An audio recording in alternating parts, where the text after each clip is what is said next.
Synopsis, votre nouveau rendez-vous sur CCTV Rally. La République démocratique du Congo patine depuis des décennies. Les hommes et les femmes s'élèvent, trouvent des solutions. Les politiciens, les acteurs sociaux, ainsi que les simples citoyens, ce qu'ils proposent, mais pas tout. Comment les propositions faites sont-elles réalisables? Les chiffres et à l'appui. Synopsis est donc là pour vous, pour ceux qui proposent des solutions, mais ceux qui maîtrisent leur sujet. Synopsis, c'est chaque vendredi à 21h30 sur CCTV Rally. Les rendez-vous est donc pris. À très bientôt.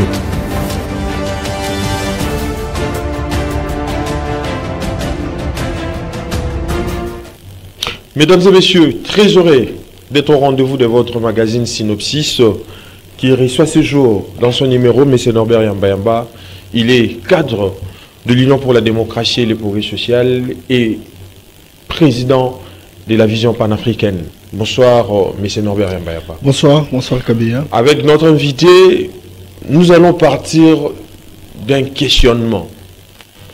Le développement de l'Afrique, mythe ou réalité, la question mérite d'être posée au regard des différents problèmes qui prévaut en Afrique. Plus de 40 ans après l'indépendance, l'Afrique semble toujours complaire dans un sous-développement qui ne dit pas son nom. Les pays africains se débattent dans de sérieuses difficultés politiques, économiques et sociales. Et face à une telle réalité, plusieurs colloques, ateliers et conférences ont été organisés pour chercher des voies et moyens pour le développement de l'Afrique. Mais tout cela en vain. Mais la question que l'on doit se poser de toutes nos lèvres est celle de savoir pourquoi l'indépendance ne pouvait pas être évitée aux pays africains. Voilà cette question que notre invité est donc censé de répondre. Monsieur Norbert Yamba, je reviens à vous. 40 ans après l'indépendance, les pays africains semblent s'accommoder complaisamment à un sous-développement accru. Comment voyez-vous cet état des choses? Merci Gabriel pour l'invitation. Je suis très heureux de temps en temps de venir à cette émission pour qu'on réfléchisse des questions qui intéressent l'avancement de la République. Vous m'invitez aujourd'hui pour parler du développement de l'Afrique, mais je suis tout petit peu gêné en fait de parler d'un concept, d'un mot qui est devenu très populaire en Afrique. On retrouve des littératures abondantes,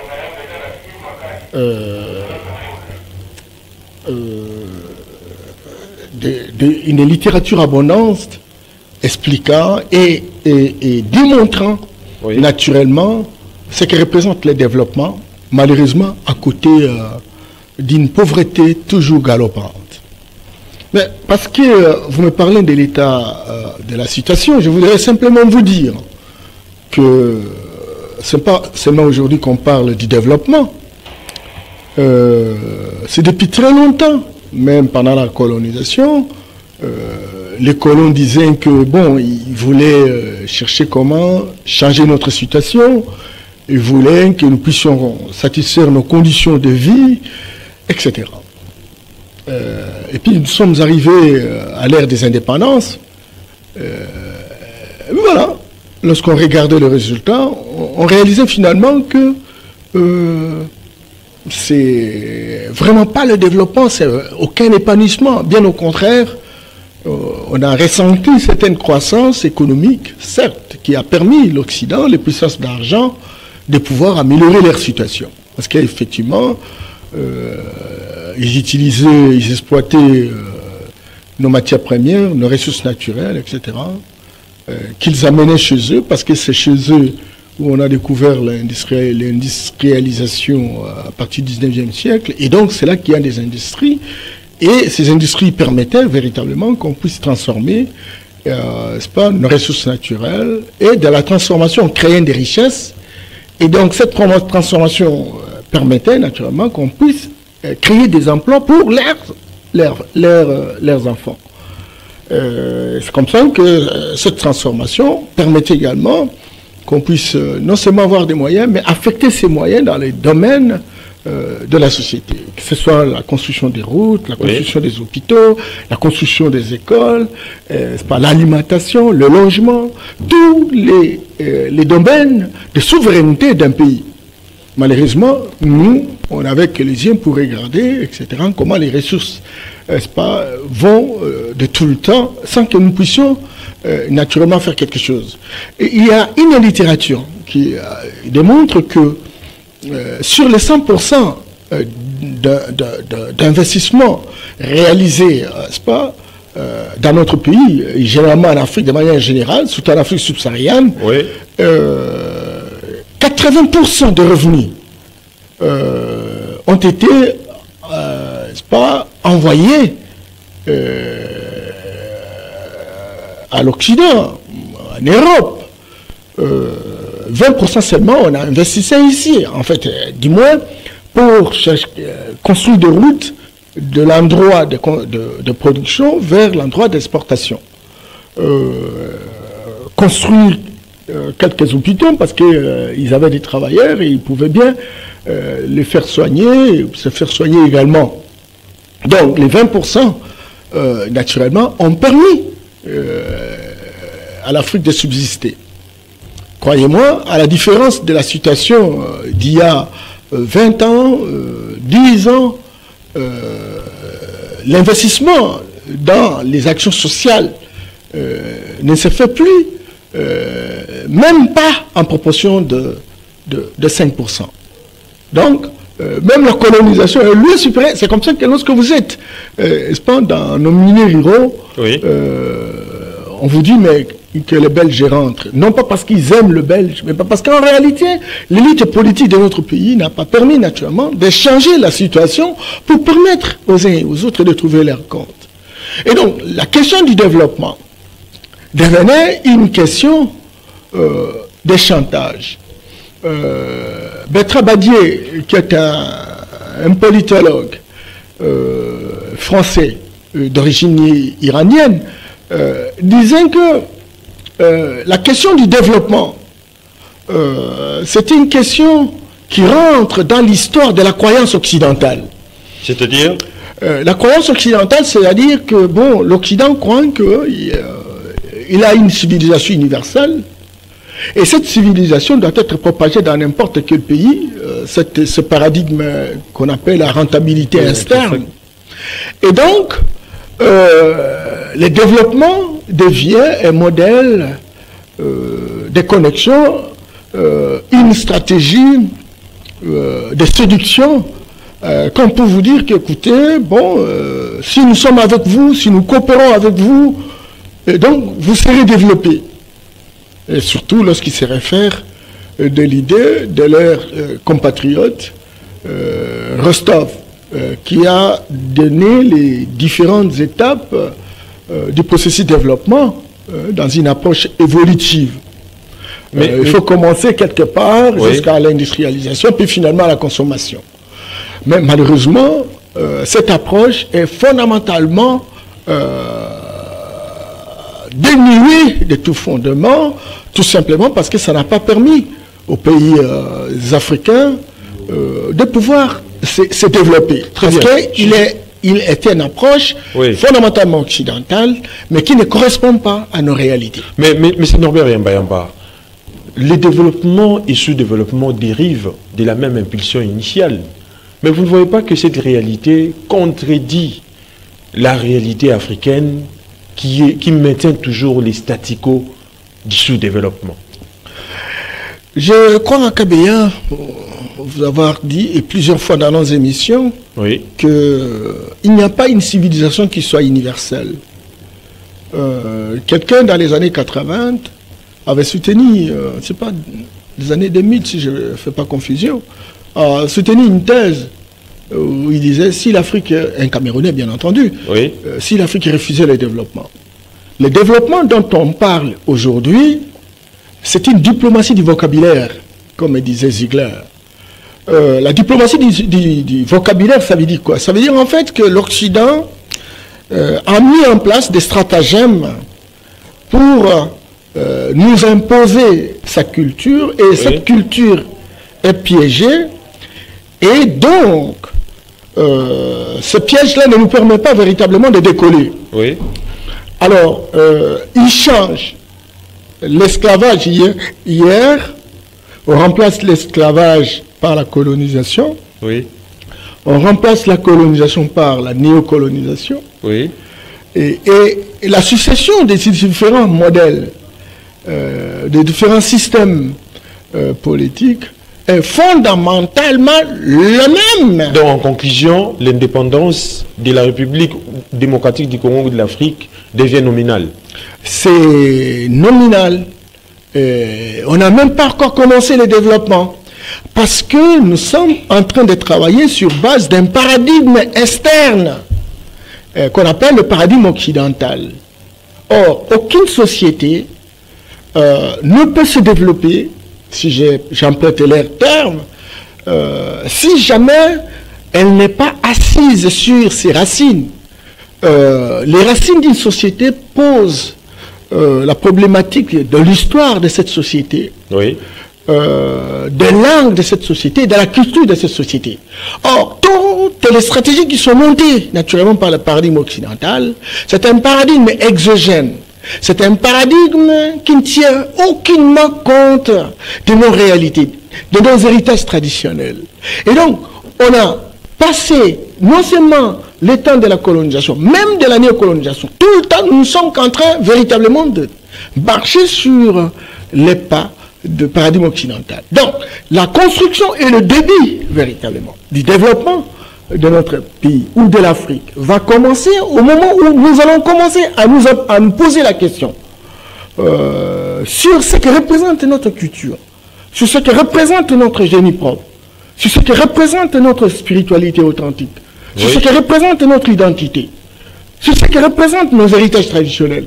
Tant que nous ne sommes pas encore partis sur nos racines, nous ne sommes pas encore partis sur notre identité, je vous dis, on est là, on ne va pas encore faire 1000 ans, 2000 ans, 3000 ans sans qu'on puisse avancer. Mais M. Norbert Mbemba, la question que l'on doit se poser de toutes nos lèvres ici, c'est de savoir pourquoi l'Afrique se conjugue toujours avec la pauvreté, avec la malnutrition, avec l'analphabétisme, et depuis la République démocratique du Congo jusqu'au Mali, en passant par la Centrafrique et certains pays africains, on enregistre toujours le même plainte, le même jérémiade, mais on s'est dit, pourquoi une telle réalité en Afrique? Mais cette réalité est fondée sur l'évasion, fondée sur l'occupation illicite de l'Occident chez nous. Et cette occupation s'est réalisée dans une succession d'étapes. Je ne veux vraiment pas parler de l'esclavage arabe ou musulman, oui. Mais je voudrais plus parler de l'arrivée des Occidentaux au XVe siècle. Ces Occidentaux sont arrivés parce qu'il y avait un commerce international basé sur la production aux États-Unis qui devenait le nouveau monde. Et aux États-Unis, il y avait des fermes, il y avait des plantations dont on avait besoin véritablement des hommes et des femmes qui pouvaient travailler. Et cette révolution commerciale a permis à ce que les gens se déplacent de chez eux vers chez nous. Et ils ont déporté 200 à 500 millions de personnes. On les appelait des amants des muscles. Une partie est allée, n'est-ce pas, dans les Caraïbes, des pays comme Haïti, République dominicaine, les Antilles, Guyane, Guadeloupe. Vous pouvez traverser jusqu'à Nouvelle-Calédonie. Et puis, bon, d'autres groupes sont allés aux Amériques. Et vous savez que lorsqu'on regarde les afro-descendants, les descendants de l'Afrique, 42%, n'est-ce pas, aux États-Unis, sont venus du Congo-Kinshasa. Ah bon? Et donc, Madame Cheikh Anta Diop, Maryse, dit qu'au XVe siècle, lorsque les Occidentaux sont arrivés, c'était très clair que l'Afrique, parce que c'était un seul pays, on nous a saucissonné sur base d'une carte mal dessinée, et donc l'Afrique comptait 800 millions de personnes, plus que la Chine, plus que l'Europe, plus que l'Amérique. Voilà. Et donc, presque tous les États continents du monde ne pouvaient pas concurrencer véritablement l'Afrique. Eh bien, la révolution commerciale a déporté près de 500 millions de personnes. Après la révolution commerciale, certainement que l'Angleterre a découvert l'industrialisation au XIXe siècle. Et cette industrialisation avait besoin véritablement de minéraux, des ressources naturelles, pour qu'on puisse les transformer et devenir véritablement des ressources rares. Pour quelle fin? Devenir riches. Alors maintenant, ils se sont rappelés que, bon, il fallait retourner là où ils sont venus prendre des hommes et des femmes, et c'est l'Afrique. À cause de la révolution industrielle. Et quand ils sont venus, ils ont estimé qu'il fallait quand même qu'ils s'installent et qu'ils se divisent les différents pays comme des boutiques. Raison pour laquelle ils se sont retrouvés naturellement à Berlin, vous savez, à 1885, en novembre, justement pour se partager l'Afrique, sur base d'une carte mal dessinée, sans être d'emblée en Afrique. Et ils ont divisé notre pays à plusieurs pays. Et on a assisté au fait que, vous voyez, Congo-Brazza, Congo-Kinshasa, c'est le même peuple. Et voilà, on a divisé. Quand vous allez, vous progressez jusqu'en Angola, c'est la même chose. Au nord de l'Équateur, vous avez la Centrafrique, c'est pratiquement le même peuple. On a connu des empires, on a connu des royaumes, etc. Et croyez-moi, la guerre pour l'effondrement de l'Afrique, à son temps, a duré 1000 ans avant que les Assumériens, les Sumériens, les Babyloniens puissent véritablement gagner la guerre. Et donc, ils se sont installés, ils produisaient, n'est-ce pas, des matières premières en état brut, on les amenait chez eux en Europe, aux États-Unis, etc., pour les transformer, créer des entreprises. Ces entreprises créent des débouchés, des bouchers, donc des emplois, etc., qui permettaient de résorber le chômage de leurs concitoyens. Et cette révolution a duré jusqu'au XXe siècle. Mais il fallait s'entendre à ce que... Parce que les gens ont tendance à croire que, bon, nous avons eu les indépendances si facilement. Attention, il y a eu une stratégie malsaine qui a été montée par ceux qui n'ont pas véritablement colonisé l'Afrique, notamment. Et j'ai terminé par là, Kabea, c'est la Russie et les États-Unis. Raison pour laquelle la Russie a été à Berlin. Il faut que les gens sachent, parce que les gens ont tendance à dire, mais écoute, il faut que la Russie vienne, attention. Les États-Unis comme la Russie, ils ont fait partie des pays européens qui ont discuté sur le partage de l'Afrique, la délimitation de frontières. Certainement qu'ils n'ont pas eu des espaces. Oui. Mais lorsqu'ils ont vu l'apogée, lorsqu'ils ont vu l'avancement véritablement des pays européens qui ont colonisé l'Afrique, ils ont également demandé à mettre en place un autre système qu'on appelait le système néocolonial. C'est comme ça qu'ils ont financé la conférence de Badung. La conférence de Badung, qui est une ville indonésienne, etc., a regroupé tous ces pays latino-américains, asiatiques, compagnies et africains, qui étaient considérés comme des pays sous-développés. Et c'est là qu'on a poussé, qu'on a accéléré le processus de décolonisation. Le processus de décolonisation, c'est une nouvelle stratégie où on met de côté ceux qui ont, n'est-ce pas, colonisé l'Afrique à son temps, pour être remplacés par les vainqueurs de la Deuxième Guerre mondiale, notamment l'Union soviétique et les États-Unis. Et alors maintenant, qu'est-ce qu'ils se font? On dit indépendance. Oui, indépendance, mais des papiers. Et ils ont mis en place au lieu d'être sur place pour exploiter les richesses, ils ont recruté des intendants, des gens qui devraient peut-être présentement garder, n'est-ce pas, les matières, les ressources naturelles pour les puissances. Mais c'est Norbert Yambamba, face à ce que vous venez d'énumérer et ce que vous venez d'évoquer, combien il est donc illusoire d'attendre un développement dans un système mondial capitaliste qui lie en même temps, dans une convergence parallèle, le pays africain industrialisé, se développant de plus en plus. Et pays sont développés, mais malheureusement, M. Norbert Yambamba, il y a un certain nombre de réalités qui doivent nous intéresser au plus haut point. C'est aussi la mégestion des autorités africaines au lendemain de leur indépendance. Oui, mais vous ne comprenez pas ce que je vous explique, Kabila. La mégestion, c'est une conséquence. Les autorités africaines n'ont aucun devoir de redevabilité vis-à-vis de leur peuple. Ils sont désignés, recrutés par les puissances. Est-ce qu'il faut maintenir les Ils sont des intendants. Oui. Ils sont courtiers, ils sont commissionnaires. Ils reçoivent en revanche c'est pas la maintenance au pouvoir. Personne ne peut devenir chef s'il n'a pas la caution de puissance d'argent. C'est comme ça que nous avons fonctionné depuis les indépendances, les soi-disant indépendances, etc. Alors, maintenant, vous dites, où est-ce qu'on en est? Je vous dis qu'aujourd'hui, on a parlé d'indépendance, certainement, que j'ai dénoncé qu'il n'y a pas d'indépendance, mais il y a une troisième révolution aujourd'hui, la révolution numérique. Laquelle? La révolution digitalisée, Oui. avec l'électronique.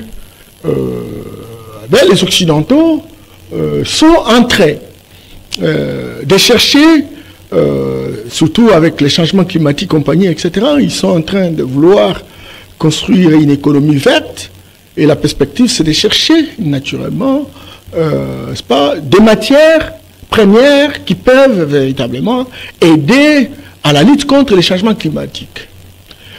J'allais dire même cette transition énergétique.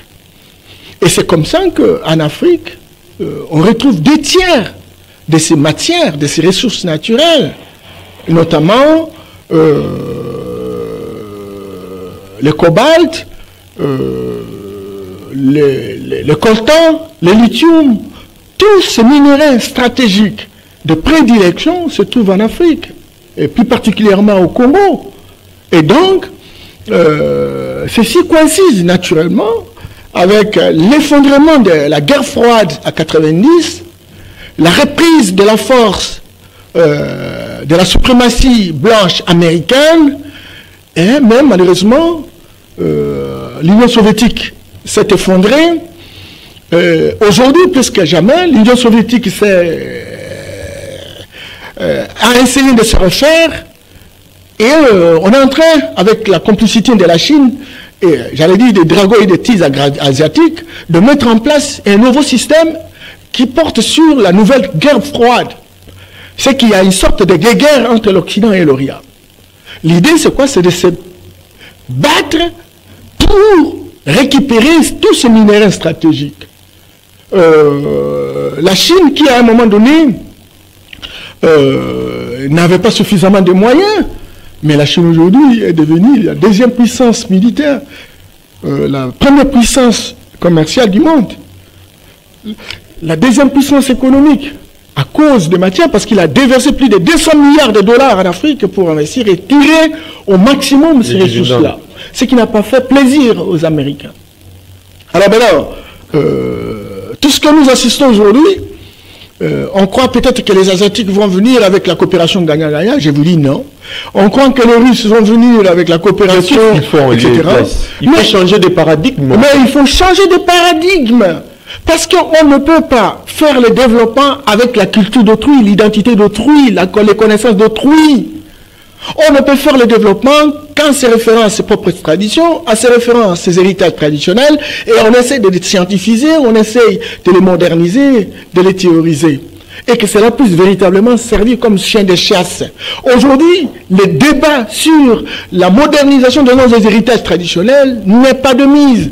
Et donc, nous continuons à utiliser la religion importée. Oui. Nous continuons à utiliser l'éducation importée. le système politique importé. Tout est importé. Ils nous ont mis en place un certain nombre d'instruments, n'est-ce pas, de pénétration et de domination, comme l'ONU, qui est un mouvement, un organisme qui a été mis en place par les vainqueurs de la Deuxième Guerre mondiale, qui sont véritablement en couteau tiré aujourd'hui. Ils ont mis en place les ONG, ils ont mis en place des institutions de Bretton Woods, etc. Ils ont mis en place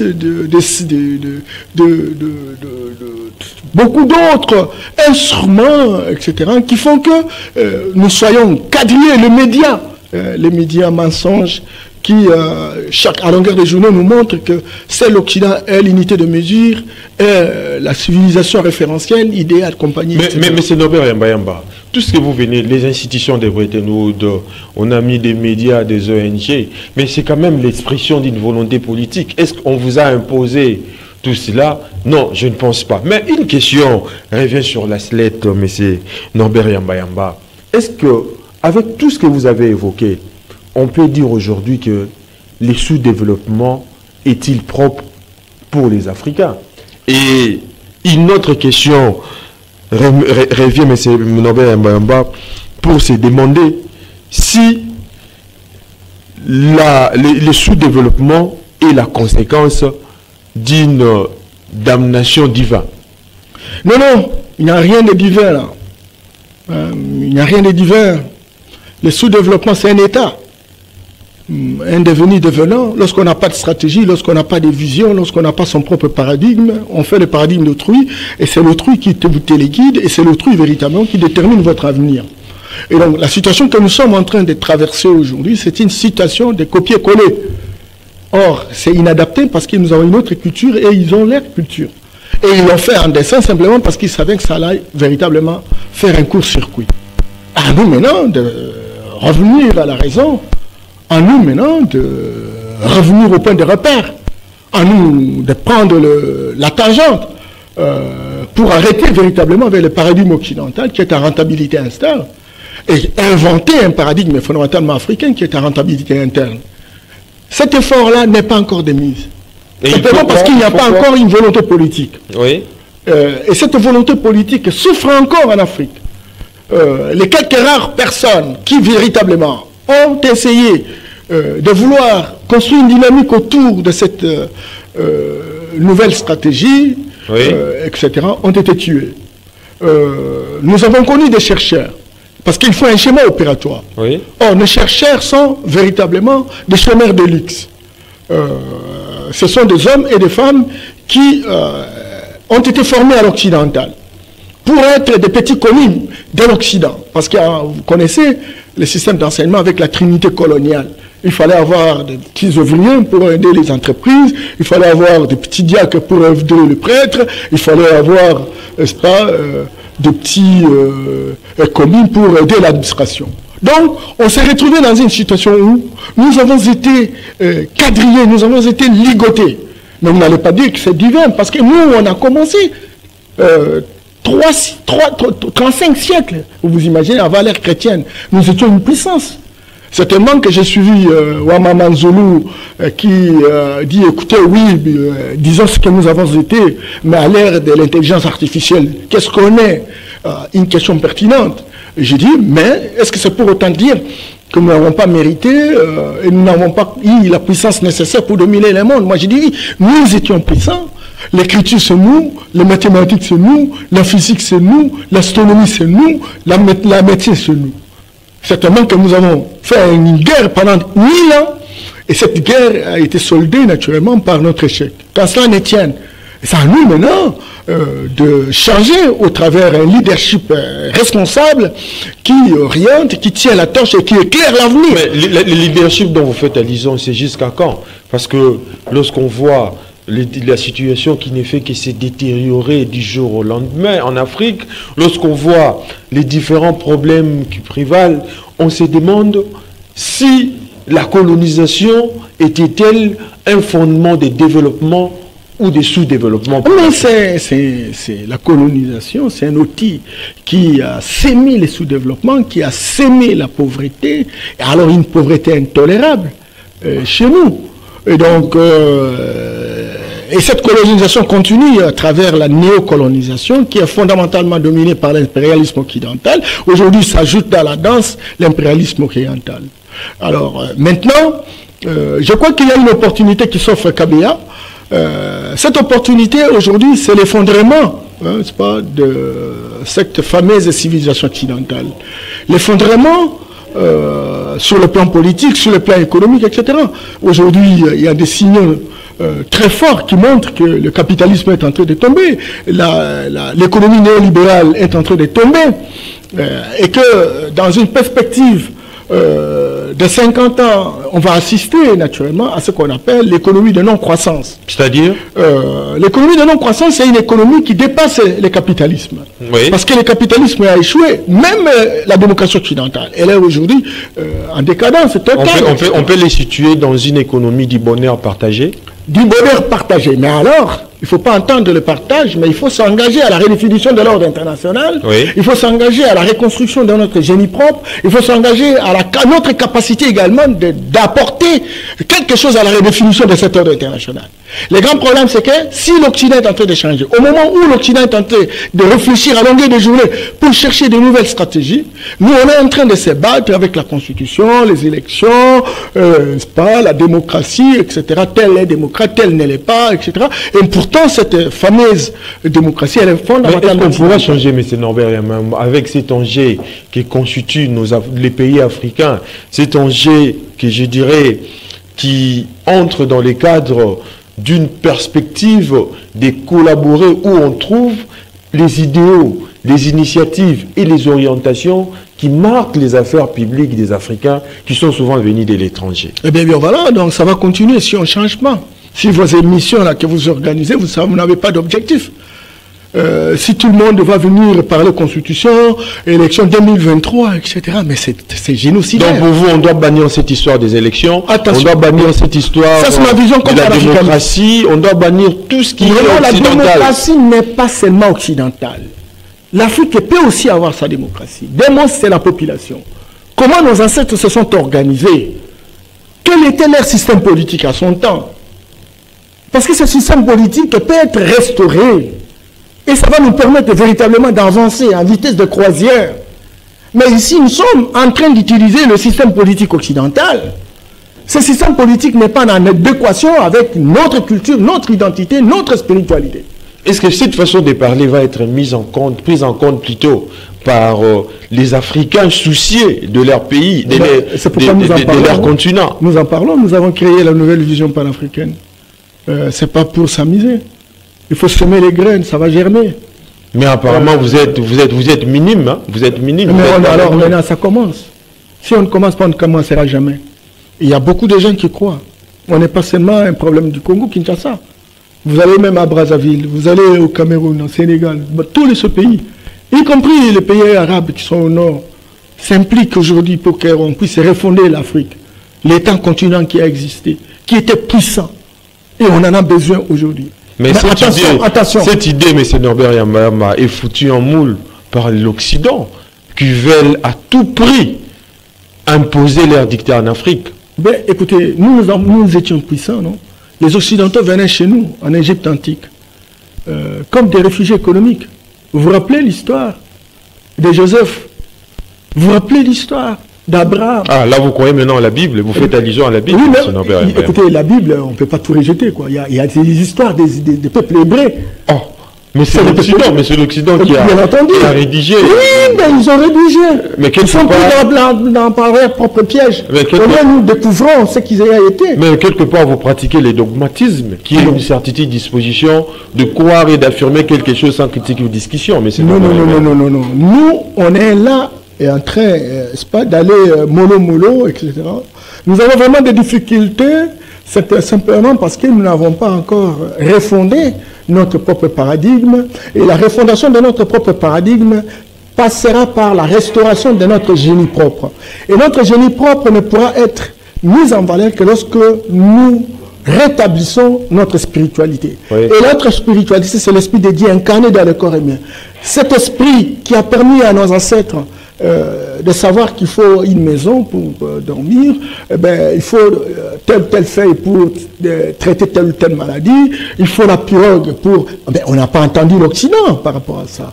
Et ça, nous avons besoin de restaurer cela. Mais nous avons la particularité dans notre discours, une fois qu'on aura identifié cela, à ce moment-là, scientifisons ça avec des méthodes de recherche rigoristes pour permettre à ce que cela puisse devenir le produit. Vous savez, la différence avec l'Occident, c'est quoi? C'est que la sorcellerie occidentale, c'est pas même pas la sorcellerie, mais les sciences occidentales, oui, qui sont des sciences occultes, ont permis naturellement à l'Occident de devenir ce qu'ils sont. Pourquoi? Simplement parce que l'Occident a essayé de travailler sur le niveau de conscience de ceux qui ont ces secrets, ces sciences-là.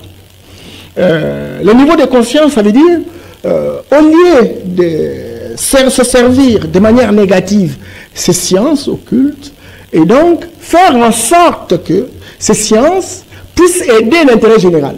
Un sorcier, par exemple, qui sort la nuit, il va aller, je ne sais pas où là, il sort seul. Mais l'Occident a dit, au lieu qu'il sorte seul, il faut élever son niveau de conscience pour que nous ayons nos savants qui nous permettent de fabriquer quelque chose. On ne peut plus sortir seul, mais on peut être avec les autres. Ils ont fabriqué l'avion. Oui, à travers les schémas africains. Non, à travers leur schéma. Oui. Dieu a créé le monde. Et il a créé des peuples. Il a créé des espaces, Kabeya.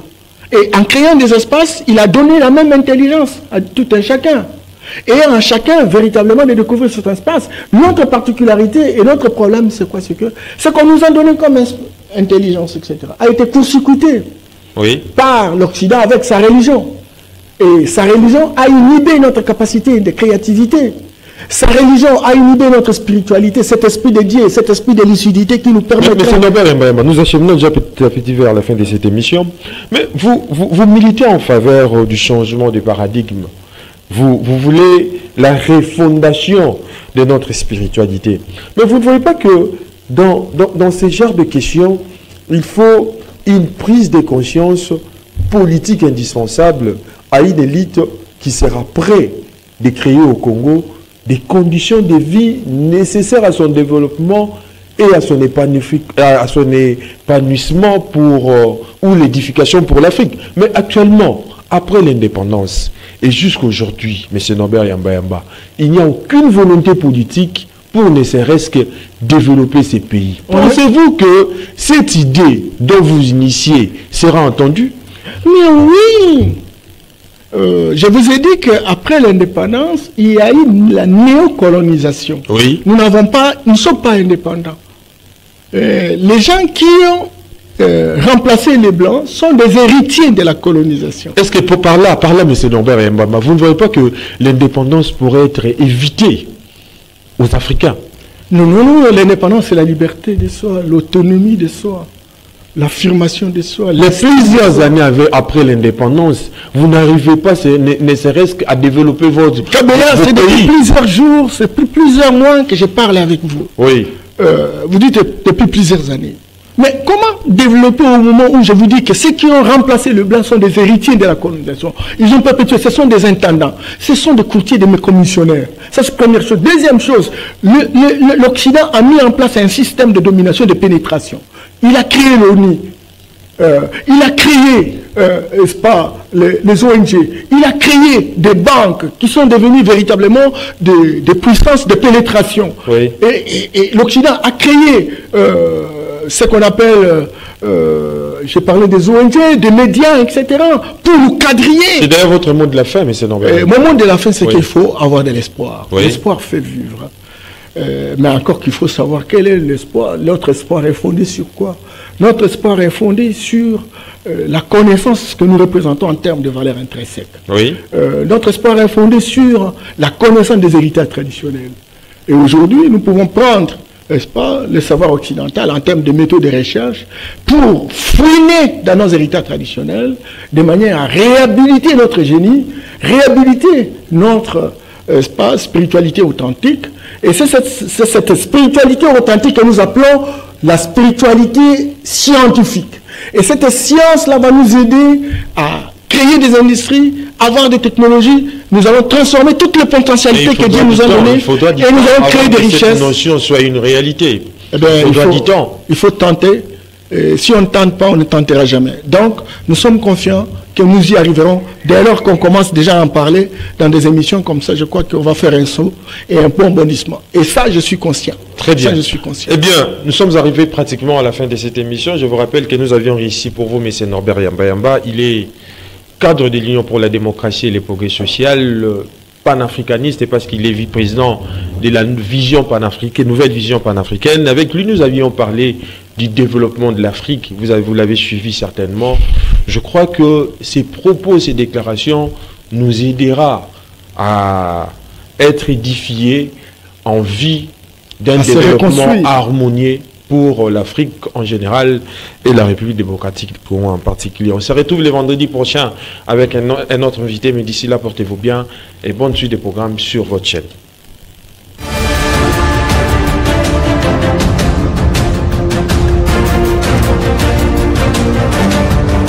Synopsis, votre nouveau rendez-vous sur CCTV Rally. La République démocratique du Congo patine depuis des décennies. Les hommes et les femmes s'élèvent, trouvent des solutions. Les politiciens, les acteurs sociaux, ainsi que les simples citoyens, ce qu'ils proposent, mais pas tout. Comment les propositions faites sont-elles réalisables? Chiffres à l'appui. Synopsis est donc là pour vous, pour ceux qui proposent des solutions, mais ceux qui maîtrisent leur sujet. Synopsis, c'est chaque vendredi à 21h30 sur CCTV Rally.